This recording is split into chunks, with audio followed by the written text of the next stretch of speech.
అందరికీ హాయ్ అండి. ఈ వీడియో నాకు ఫోన్లో వెతుకుతూ ఉంటే గూగుల్‌లో దొరికింది. చాలా హ్యాపీ అనిపిస్తుంది. నా కొడుకు చిన్నప్పుడు వాడి బర్త్‌డేకి హాలిడే రోజు వస్తుంది అని బాధపడుతూ ఉన్న వీడియో. అప్పుడు ఎలా షూట్ చేశామో ఏంటో నాకు అసలు అంత ఐడియా లేదు. కానీ మొత్తానికైతే నాకు ఆ వీడియో దొరికినందుకు చాలా చాలా హ్యాపీ అనిపిస్తుందండి. చిన్నప్పటి మెమరీస్ కదా ఎలా ఉంటుంది. నేను ఈ వీడియో మీతో షేర్ చేసుకోవాలనుకుంటున్నాను. మీకు చూపించాలనుకున్న ఉద్దేశంతోన నేనైతే ఈ వీడియో పెడుతున్నాను. మమ్మీ అక్క బర్త్డేకి అయితే మంచిగా స్కూల్ ఉంది, ప్లస్ స్కూల్ అందరికి చాక్లెట్ ఇస్తుంది. నా బర్త్డేకి అయితే కనీసం స్కూల్ కూడా లేదు. దానికి నేనేం చేస్తాను రా, గవర్నమెంట్ హాలిడే రోజు పుట్టావు, నువ్వు పుట్టడమే హాలిడే రోజు పుట్టావు. అక్క అట్లా కాదు కదా. అంటే నా తప్ప మమ్మీ? నీ తప్పు లేదు, నా తప్పు లేదు. ఆ భగవంతుడు తప్పు చేశాడు. నీ స్కూల్ అప్పుడు అక్క పుట్టింది, మంచిగా శుభ్రంగా పుట్టింది కాబట్టి దానికి ఎంజాయ్ చేస్తుంది. నీకు హాలిడే పుట్టావు కాబట్టి నువ్వేం చేయలేవు.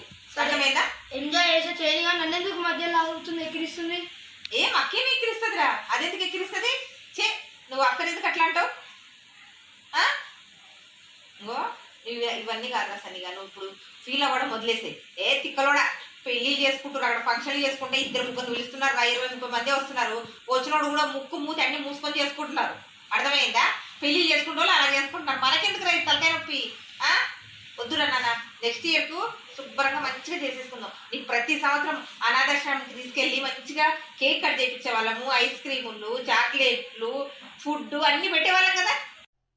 ఈ వీడియో చూశారు కదా, మీకు ఏమనిపిస్తుంది? నాకైతే చాలా చాలా హ్యాపీగా అనిపిస్తుంది. నా కొడుకు చిన్నప్పటి మాటలు వింటుంటే అసలు చెప్పలేనంత సంతోషంగా ఉంది.